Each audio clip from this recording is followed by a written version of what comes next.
Thank you everyone for coming. This is a webinar organized by Biodiversa Plus, the European Biodiversity Partnership, to present to you the external review of the IPBES assessment on the monitoring. And so during this webinar, you're going to have some welcome words by Rob Hendricks, who works at the Dutch Ministry of Agriculture, Fisheries, Food Security and Nature, and who is very familiar with IPBES and also is a co-lead for Biodiversity Plus work package on internationalization. Then I will present to you generally what is IPBES and what are IPBES assessments. So I work at the French Foundation for Biodiversity Research and with Biodiversa Plus, and I was part of IPBES Secretariat as technical support unit for the assessment on the sustainable use of wild species. Then we will have a coordinating lead author from the monitoring assessment, Petteri Vihervaara, who also works as a Biodiversa Plus lead in the work package on monitoring, and who is a research professor at SIKE. So he will present what is the assessment and where input is more needed by the authors of the assessment. And then I will go through more like the technicalities of how to register as a reviewer and how to write good comments that have more chance to be taken into account by the authors of the assessments. And then you have plenty of time for questions if you have any. So I will first give the floor to Rob. Thank you very much. It's my pleasure to warmly welcome you all on behalf of Biodiversa Plus. We will be discussing the monitoring assessment today, and I will just in 2 slides introduce a little bit about Biodiversa Plus and then also the work we are doing in connection to IPBES. So if you can show the next slide, please. Biodiversa Plus is the European Biodiversity Partnership. It's a partnership of currently 83 research programming organizations and funding organizations, as well as environmental policy organizations. So it's like ministries and policy agencies, policy-related agencies. And we are from 41 European countries, and the work is concentrating on 5 main areas. You all may know us from the joint annual research calls and all the research being funded through our program. And additionally, there is a work stream on improving monitoring of biodiversity and ecosystem services. There's quite a lot of work done in relation to nature-based solutions, and all of the work that we are doing is aiming to provide science-based support for policy making within Europe. And then finally, there's also a stream of work to put all this work into the global context, so focus on global processes as well. So that's on Biodiversa Plus. And if you can move to the next slide, please. There's just a few things that I wanted to mention on the relationship between the work in Biodiversa and IPBES. The work of Biodiversa is aiming at supporting the 4 main functions of IPBES, which are visible here in the left column, and with respect to the assessing of knowledge by IPBES, we, as Biodiversa Plus, try to make sure that all the research that is being produced and the scientific results, that they are being fed into the assessment function of IPBES. Then there is obviously work related to capacity building, and this very event today is an example of that. So we are organizing events to support the IPBES processes. Then there's a focus on strengthening the knowledge foundations. So there is a main example of this being the hosting of the technical support unit of IPBES related to knowledge generation catalysis, and it has been selected from Biodiversa Plus back in 2019 already, and recently also in 24. Again, there's this setup being continued. And then finally, we are cooperating in supporting policy, the supporting policy for function of IPBES with other entities in Europe. I'll leave it to that as far as the introduction. Thanks all very much for being here and your interest in IPBES and the monitoring assessment in particular. And then wish you all a fruitful discussion today. Back to you. Thank you, Rob. So let's dive in now, IPBES and what are IPBES assessments. So IPBES, in case you don't know, is the Intergovernmental Science Policy Platform on Biodiversity and Ecosystem Services. It was established in 2012 by 94 governments and it is hosted by UNEP. As for now, there are 152 governments that are members of IPBES, and there are many organizations that are observers of IPBES. So the main goal is to strengthen knowledge foundation for better policy through science for the conservation and sustainable use of biodiversity, long-term human well-being, and sustainable development. So how to do that? So better policy through science. IPBES works around different functions. The first one is to assess the state of knowledge on biodiversity and nature's contribution to people. So these are the assessments. There are also some function on building capacities for individuals and institutions. They also promote the generation of knowledge and management of data. They also have a function on policy support and policy support tools and methodology. And finally, they also strengthen the involvement of members and stakeholders in IPBES and also work on the visibility of IPBES. So if we focus on the assessments part, there are 13 completed assessments so far. The first one were out in 2016, which were the pollination and scenarios and models assessment. Then there were some regional assessments and the land degradation assessment. Then the global assessment that you may have heard of, and there will be another one in the coming years. Then there were the sustainable use and values assessment, invasive alien species, and the last ones were the nexus and transformative change assessment. There were also 2 workshops report, one on biodiversity and pandemics that was out during COVID, and one on biodiversity and climate change that was with IPCC. So what is an IPBES assessment? So the first thing important to remember is that IPBES does not produce new knowledge. It synthesizes existing knowledge. So these are some like giant literature review, and it produces recommendations based on that.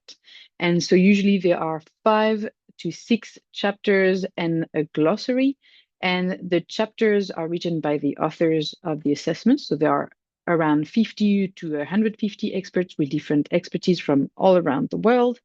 And so they assess the literatures and then they do some summary of existing well-established shared knowledge, but also they look at knowledge, uncertain knowledge and knowledge gaps. And then based on the chapters, they do some summary for policymakers, which is a summary of the chapters, but for the policymakers. And that is the document that is negotiated line by line by the members countries during IPBES plenaries. So there's a lot of back and forth between the chapters and the summary for policymaker that is based on the chapters. And so these documents are going through external reviews that are open to all. And all of this usually is between 3 to 4 years. So this is how it looks like, the production of assessments. Countries request for an assessment, a specific topic, and this goes through a consensus. Then you have a scoping report that basically is the framework of the assessment, where you have not line by line what's going to be in there, but what are the chapters going to be, what is going to be in the chapters, and that is approved by the member countries before starting the assessment. Then you have some experts that are selected, and the authors write the chapters and the summary for policymakers. So that's a lot of back and forth again. It goes through external review, which is where we are at the moment. There's also a specific review for the governments towards the end of the assessment. And then the assessment is approved during the plenary and therefore the chapters. So this is just an indicative timeline for what's happening with IPBES at the moment. There was the Nexus and Transformative Change that were approved. The Business and Biodiversity Assessment is going to be approved next year in February at IPBES 12. And then there's going to be the monitoring and the spatial planning assessments. So this is just a little timeline of the monitoring assessment, and then Petteri will go through that better than me after. But just to show you a bit like the work around it. So there's the meetings between the authors, there's some workshop with indigenous and local people to gather indigenous and local knowledge. And you have some meetings dedicated to the summary for policymakers. You have some internal review, then external review, some more dialogues and meetings. Then there's going to be some more review dedicated to the summary for policymakers.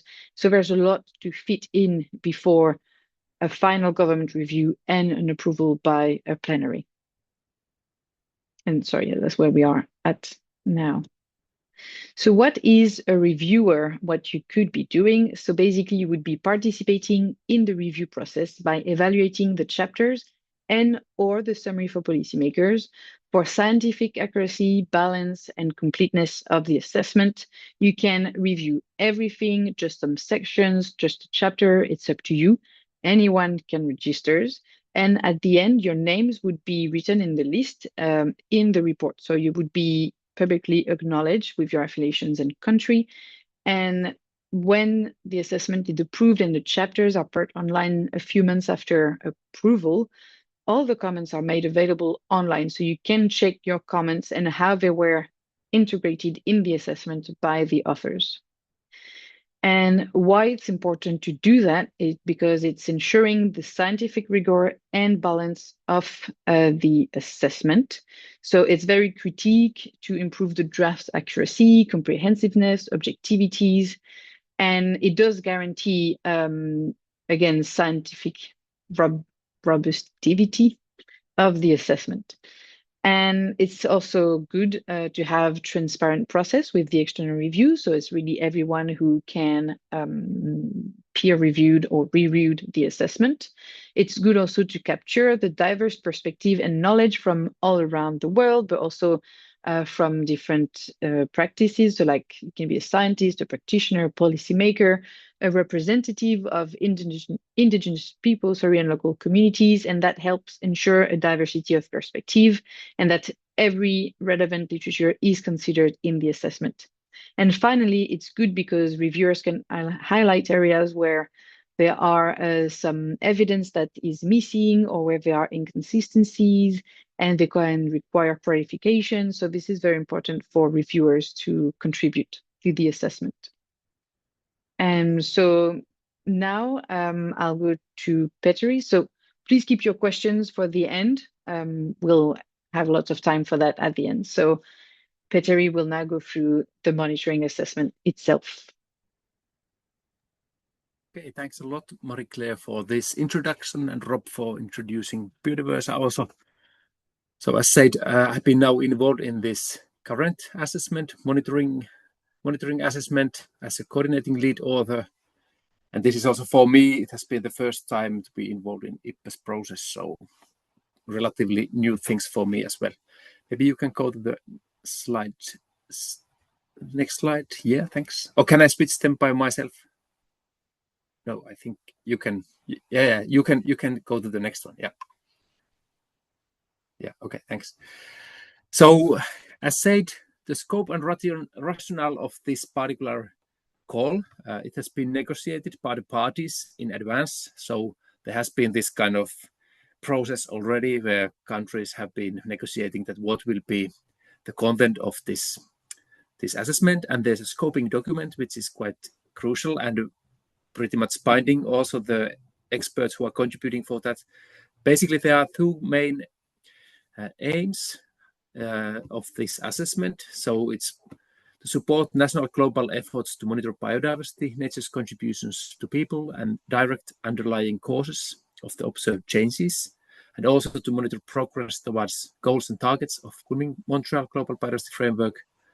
and in support to balanced, enhanced implementation of the Convention on Biological Diversity. Next slide. But as a background, there is quite a lot of debate happening during the past years.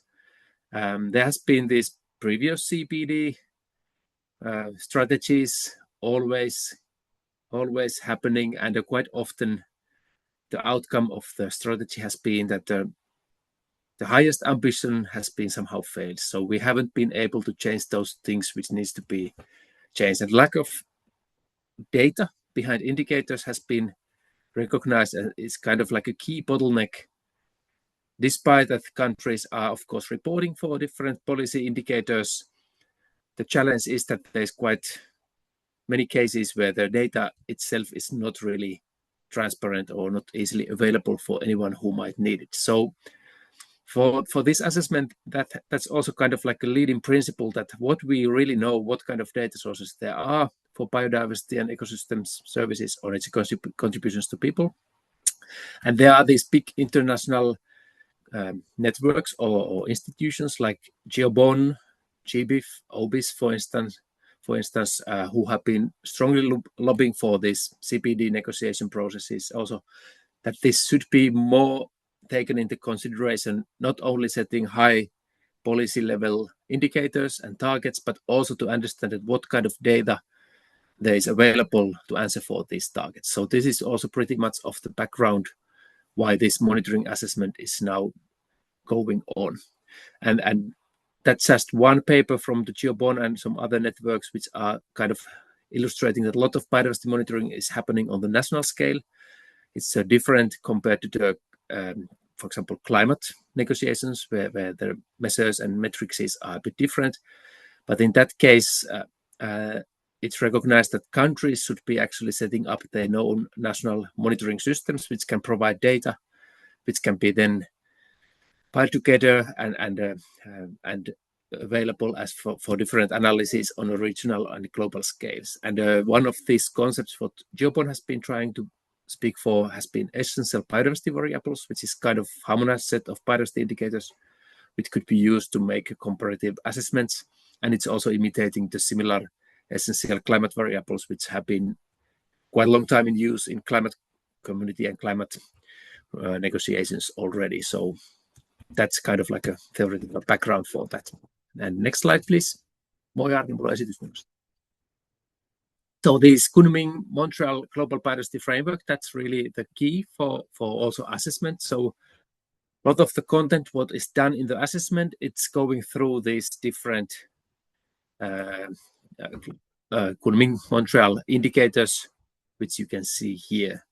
Maybe not all these 23, but especially those which are marked with green and orange, and also in some sense with the blue color as well. So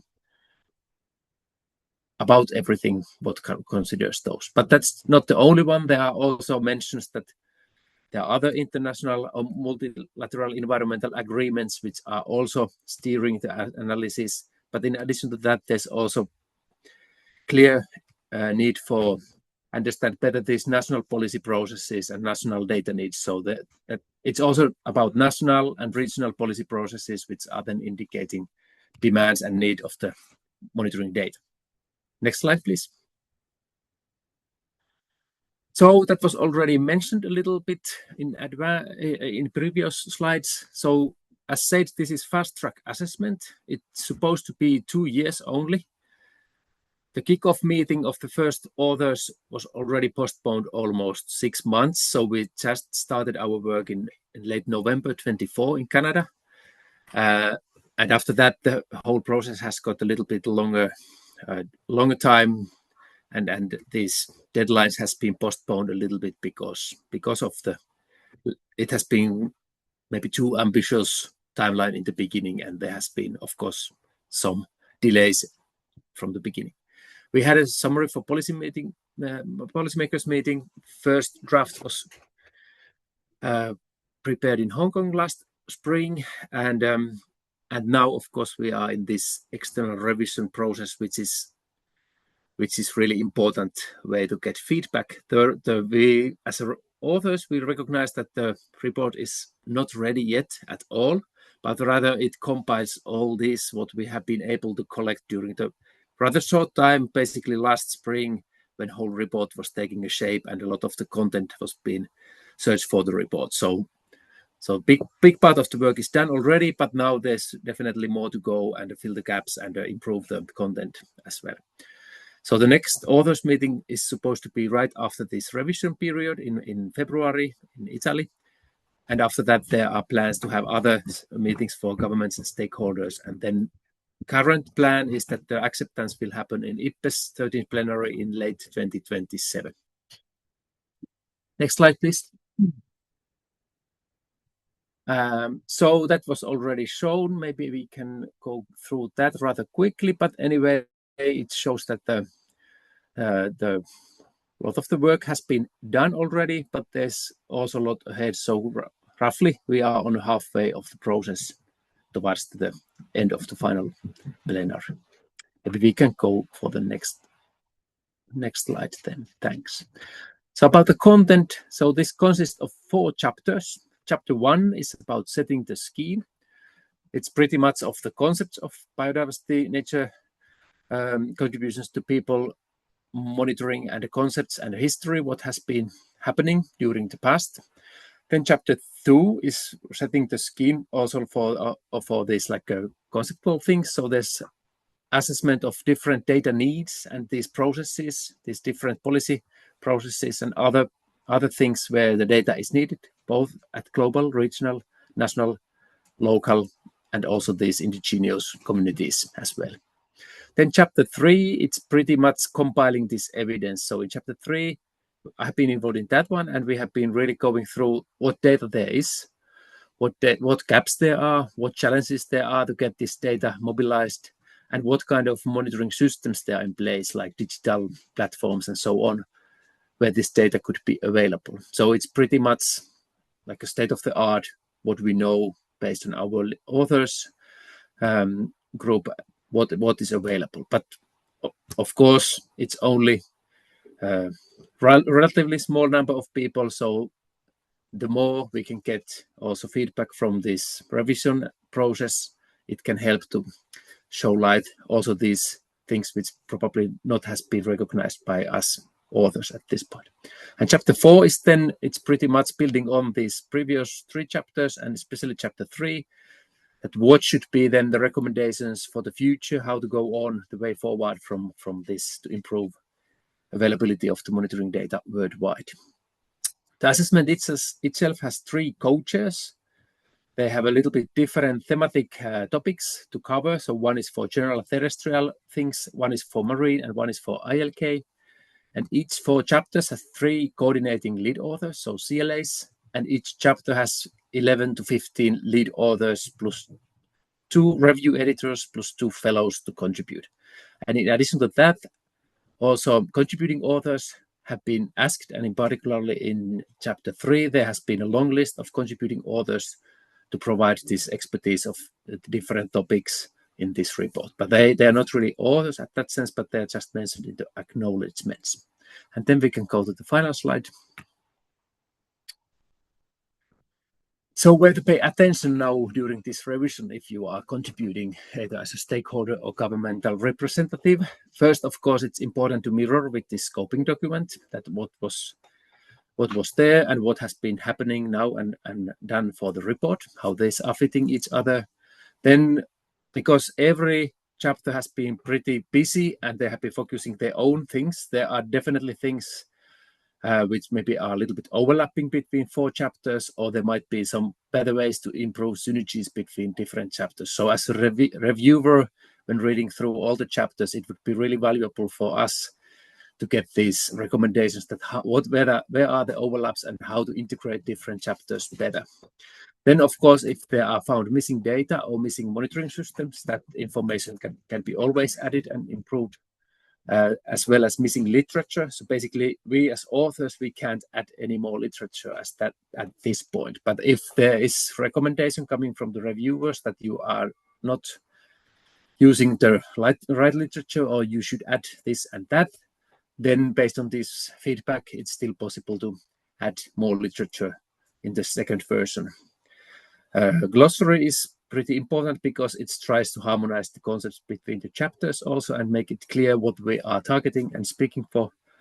And then a lot of information must go to the annexes. So currently the chapters are rather long, and there is definitely a lot of need to put some of this information for annexes, so the final report cannot be as long. For example, our chapter 4 alone was something like 400 pages, while it was expected to be 20 pages in the beginning. So there's quite a lot of work to really shrink it down for somehow more meaningful number of pages. But let's see how well we can do that.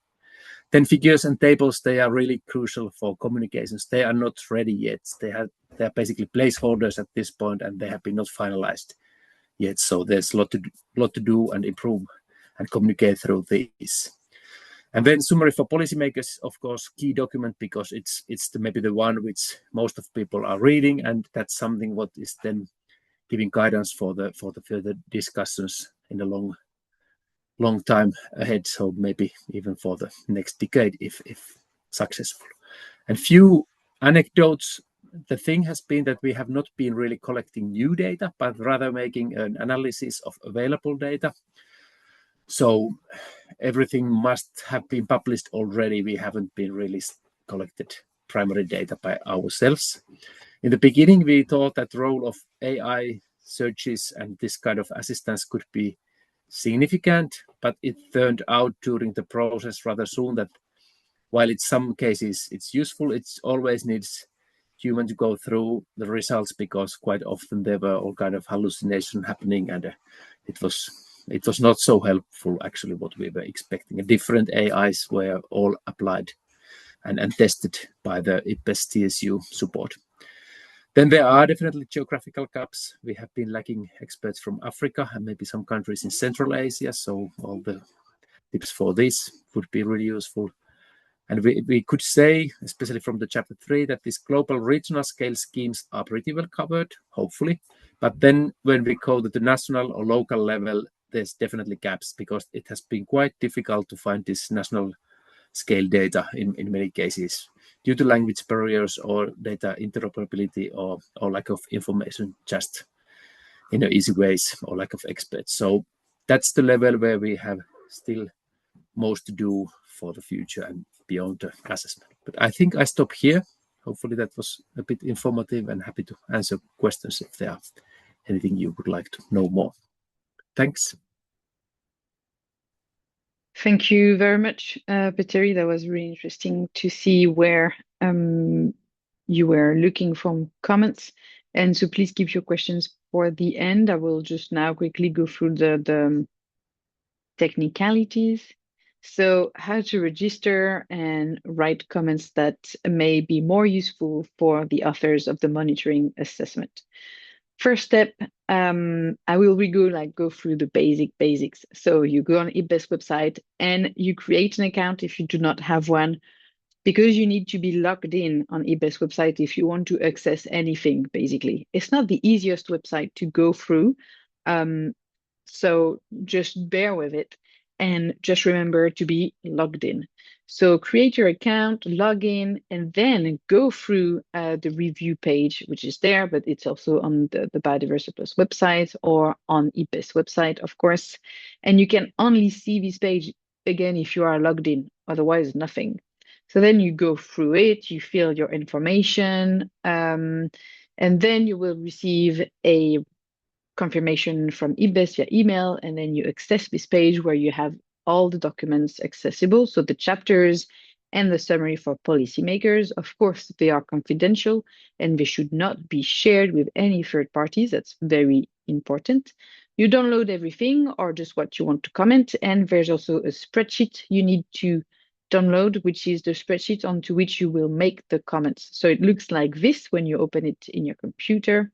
It's important to not modify the table, because then when you will add it on IPBES website at the end, it goes through like just an automatic process through the platform. And so if you change it, your comments will not be taken into account. A little tip here, I think it's nice to have two screens if you can, because you would have on one side the chapter of the summary for policymaker, on the other side the Excel sheet where you can add your comments, so you don't go like back and forth, because you have to do a lot of back and forth. So it's a lot easier if you have both on two screens. And once you have made all your comments, you just go back on the same page, you add the review, you go through this where you just add again your name, and you say if you're a government or an individual. I guess here everyone is an individual, and you submit everything. And it was mentioned by Petteri, but I think it's indeed very important to read, or at least in diagonal, the scoping report. It's available on IPBES website, but also in the additional resources on the Biodiversa Plus page for this webinar, and I will send it again at the end. So the scoping report, which is the frame of the assessment, it does, so you have in mind the request, the mandate that was given to the authors, the structure of the assessment, and so you don't make any comments that the authors cannot respond to, and that would be outside of the scoping. And so you save everyone some time. And it's also good to check in the scoping report the chapter's description, so then you can see already where your expertise would fit more. And so you can see, okay, I'm going to review just chapter 2 and 4, for example. And if you review the summary for policymakers, so you have key messages and then background sections. And it's important to first read the whole of it, because if you only read the key messages, then you may make comments about something that is just later in the document. So just some little suggestions. And then how to write a good comment. So they need to be in English, otherwise they will not be considered.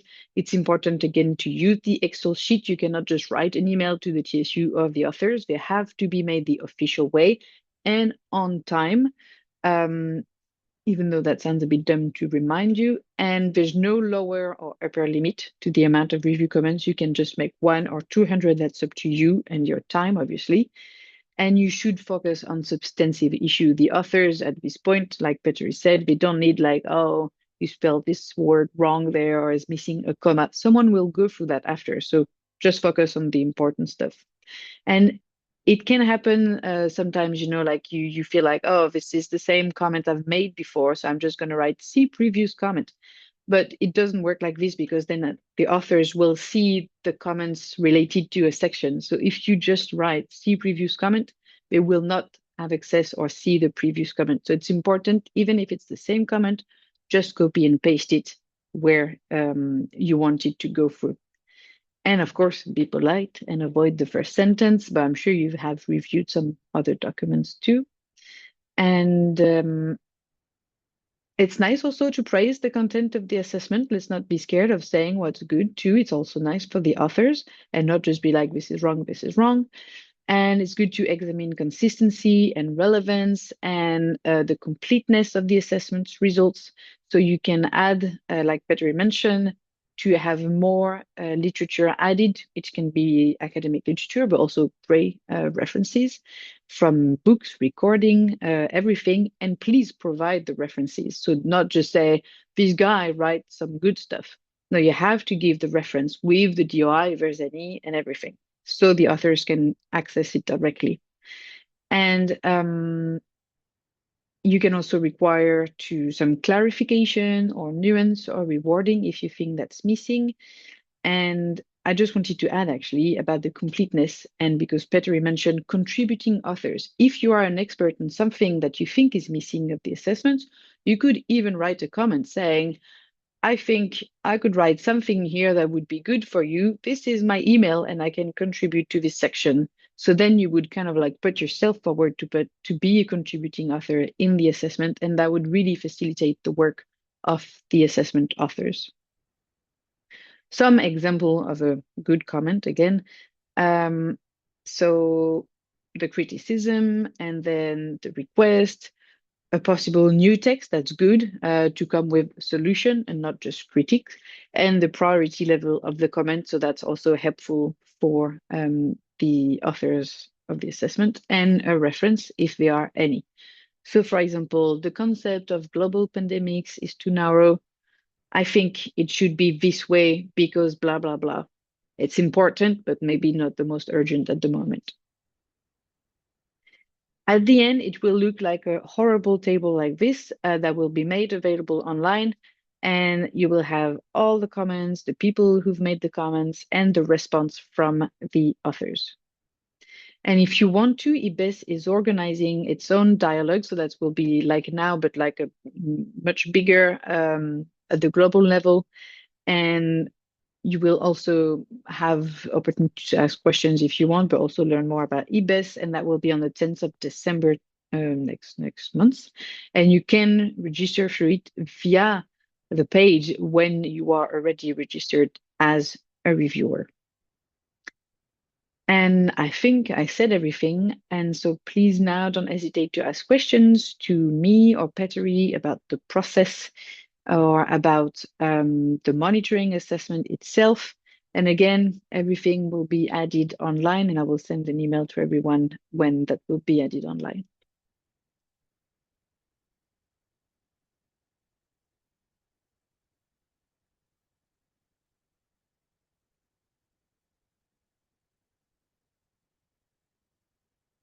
And if everything was very clear, then good.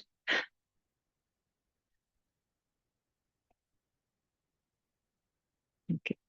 So please, Isabel, go ahead. Hello, good afternoon, everyone. I was wondering if, from your experience, you could give us an idea about how much time we would require to go through and give feedback on a given chapter. I'm just wondering because Petteri just said that just one of the chapters is like 400 pages. So I'm wondering about how much investment in time we should expect to have, also to understand if we would have this time to allocate. Thank you. Thank you, Isabel. Of course, very good questions because no one has time. Again, it really depends on where you will contribute. So if you can just check the scoping report and you see where your expertise would fit, it will save some time in the end if you don't have much time, and really target some sections or even subsection when you go through it and see then where your expertise can better fit. But it's just like if you were, I don't know if you have ever reviewed some paper, but or more or less it's the same. You just read and you go through, well, actually I think this is needed, and maybe also what Petteri said on like where the input would be most needed will be more helpful. For example, from what he said, if you're having some national or local monitoring scheme, then maybe you can concentrate on that. So that's really for everyone, and hopefully we can have a lot of comments, even taking into account that it takes a lot of time, and make everyone save some time also on it. I don't know if Petteri, you want to add something on that too.